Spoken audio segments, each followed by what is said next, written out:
Do you think they pivot to Malik at 2? Ho! So after his pro day today. Sorry, John, that's the best drop of the year. John, do you want to speak to this first, or do you want me to? John's rolling his eyes for those that can't see. John's rolling the shit out of his eyes, so I played LA Dele in his face. No, because like it doesn't matter. I mean, I still think it just doesn't matter how good a pro day he had, how good a combine he had. It doesn't matter if he the best pro day I've ever seen. If he had the best pro day in the history of the NFL, best pro day in the business, right there. I've watched a couple. It doesn't change anything about the Lions' needs. It doesn't change anything about the Lions' dead cap. It doesn't change anything about the Lions' contract issues with Jared Goff. Like, you are on the hook for $22 million to pay Jared Goff this year. Sure, you could draft him and have him sit a year. But not again, not a 2. You can't. I was just setting you up. I'm just. Well, really, I mean, no. Malik Willis's pro day was today, and it's just again like I've said this several times, but to draft a quarterback when in your last 3 games your defense gave up 100 points, roughly 100 points in its final 3 games. Hundo. I don't think a quarterback at 2 is justifiable. No, I don't think they do it. But when Malik had a big day, dropping a 67-yarder off 1 foot. Well, I mean, he did. He had a good day, right? He went with wide receivers that were all Liberty guys, right? It was all for the most part, yeah. Yeah, like they were dropping passes for a minute. And he went 64 for 69. But yeah. So that's still a high completion rate. You know, like, yeah. And Dan Campbell, nobody was there, right? Or Dan and Brad were not there. Did we have anybody there? We had somebody. I think it was like the person in charge of player personnel for the Lions. All right. So we had somebody there. Well, yeah, because you have to. You got it, right? You have to at least take a look. And again, somebody said on Twitter, I believe it was Eric from Pride Detroit, like, the Lions had him on the Senior Bowl. They have his combine tape. They'll have tape. They have plenty for They him. don't have to be there, right? It's not an indication one way or the other of their interest.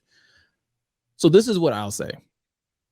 Ooh. You guys know I'm team Thibodeau all the way. Like, if it were me making that pick, I would take Kayvon Thibodeau. Okay. I do not, however, think Malik Willis is that far out of reach. Malik Willis to me is my second option. If you want to get unity, if you want to get a little freaky, if you want to kind of attack this rebuild from another angle, I think Malik Willis would probably be the second best option for this team. Because it's not just his talent. I know there's been a lot of talk and a lot of people kind of almost like disparaging his talent because they're like, well, he's in t-shirts and in shorts. Yeah, but he did the same thing in pads all season. Like, right. Like, I don't think that. I'm sorry that pro days, they don't throw them in pads on pro days. No, they never throw defensive linemen at them. I've seen hundreds of pro days. They've never done it. So it's just the reality of the situation. But Malik is more than just his strong arm and his quick feet, right? He's more than that. And in my opinion, looking at who he is both on the field and off the field, he is the type of player that Dan Campbell talked about, right? If we remember when they asked him, the player, like almost the epitome from what I've seen, what I've heard, what I've read about, what I saw on the pro day. Even with the guys dropping passes, he was like, "Come on, guys!" Like he's encouraging them, telling like, "Hey, like no problem, let's go." Getting like running down the field, celebrating with guys after they make big catches. That is the epitome of what Dan Campbell has said he wants. Well, yeah. If we remember what he said at the combine, because he was asked like, "Hey, do you put a lot of stock in physical traits and like a guy being mobile?" And he was like, "Dude, it matters what's on the inside of that guy.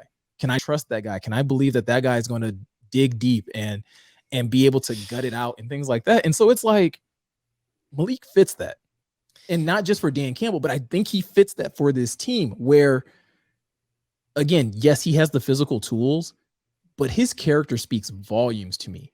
right? And I don't think there's been enough of that being highlighted about Malik.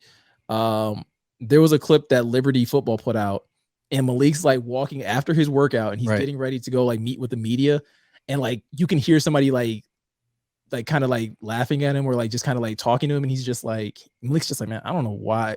He's like, I don't know why they want to do this. They already know what it is.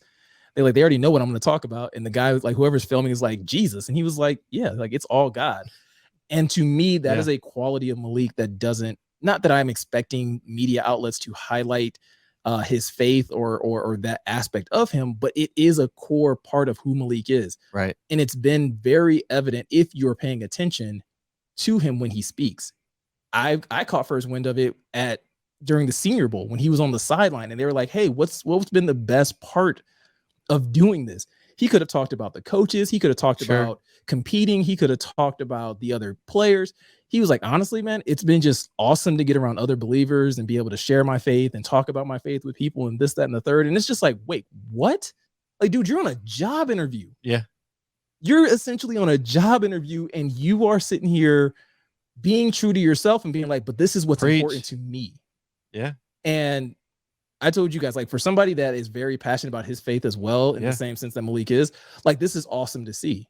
Right. We saw it at the combine where like he got caught on camera, like giving clothes away or giving stuff away to a homeless person. Like, this is not for a show. Like, this is who he is.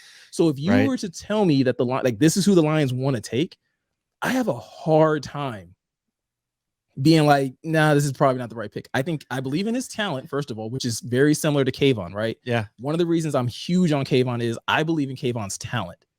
I believe in his ceiling. I believe Kayvon can be the best defensive end to come out of this draft.